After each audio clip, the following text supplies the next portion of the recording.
और आप भी जान रहे हैं कि इन्हीं वजहों से जो इंचार्ज थे, SHO थे, उनको सस्पेंड किया गया और एक नहीं दोनों SHO को सस्पेंड किया गया।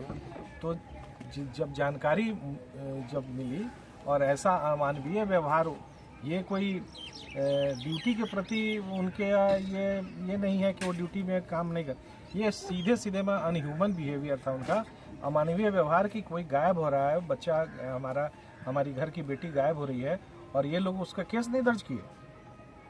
जब बात आगे बढ़ गई और जब परिजनों ने ऊपर से जाके केस किया, मेरे भी संज्ञान में 1 जुलाई को आया, तब मैंने DSP से बात की। तब तक तो ये लोग कोर्ट में देखे और कोर्ट ने भगवानपुर थाना को भेज दिया था, तो बात तब तक तो हो गई थी। लेकिन जो मामला है यहाँ का बहुत ही अमानवीय है और इसके लिए प्रशासन जो भी सजा दे मुजरिम को, ऊपर वाला भी देख रहा है और उसको भगवान भी उसको सजा दे। पीड़ित परिवार SHO को बर्खास्त करने की मांग कर रही है। नहीं, ये तो लिखा के चला गया, बर्खास्त के लिए तो सब कुछ हो गया है, उन पर जो चार्ज लगा है वो सब कुछ हो चुका है। यहाँ से अभी तो उनको निलंबित किया गया है और इसके लिए ये सब बातें लिखा के SP ने DIG साहब को ये सब भेज दिया हमारे SP ने।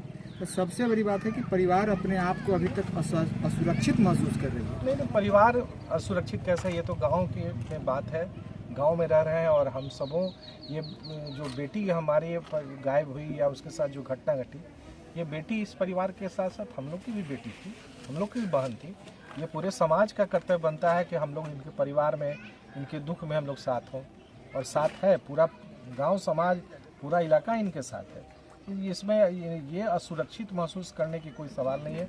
इनके साथ साथ पूरा मेरे साथ और मैं क्या पूरा समाज इनके साथ है। असुरक्षित कहने का ये भी तात्पर्य है, जैसा कि आप कह रहे हैं कि समाज इनके साथ है, तो समाज के ही लड़का ने इस तरीके की भी वारदात की। ये देखिए, जो बात हो रही है, जो कोई मुजरिम होता है, कोई हत्यारा होता है, कोई बाहर से नहीं आता है, मैंने कोई दूसरे दुनिया का थोड़ी होता है। यही समाज का कोई विभत्स मानसिकता का व्यक्ति ने ही ऐसी घटना को अंजाम दिया है, तो वो पूरा उन पर उनकी जितनी भर्त्सना की जाए वो कम है और वो बात तो बीत गई। अब ऐसे अपराधियों को आपके हिसाब से क्या सजा मिलनी चाहिए?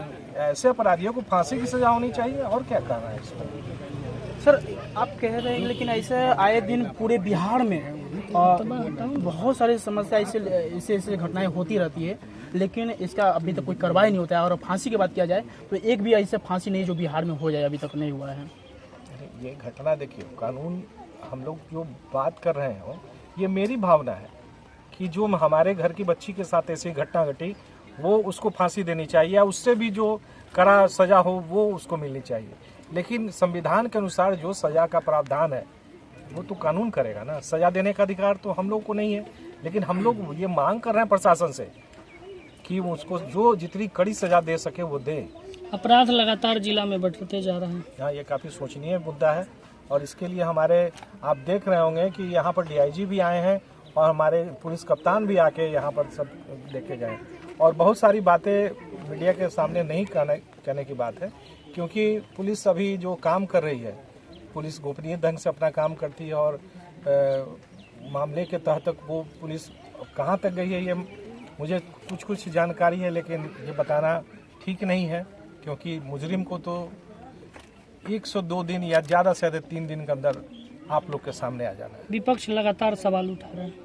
विपक्ष का काम है ऐसा करना। विपक्ष जो बोल रहे हैं लोग, अब इसमें ये, क्योंकि बहुत संवेदनशील मामले में हम लोग यहाँ बैठे हैं। एक बच्ची हमारे परिवार की बच्ची थी, उसकी मृत्यु हुई है और इसमें राजनीति करने वाली कोई जगह नहीं बचती है। इसमें विपक्ष जो बोले वो ठीक है, वो बोलेंगे कि इसमें पुलिस विभाग के जो अधिकारी SHO थे उनकी कर्तव्यहीनता की बात आती है, वो सही है, लेकिन इस पर राजनीति नहीं होना चाहिए। दोषी हत्या में तो उतना ही दोषी थाना अध्यक्ष लोग भी हैं, क्योंकि उन्होंने बिल्कुल दिया। तो क्या उन पे भी 302 का मामला दर्ज होना चाहिए? ये आने वाले समय में जब उन पर जब विभागीय कार्रवाई चलेगी तो उन पर भी बनेगा मामला, ये उन पर भी बनेगा मामला।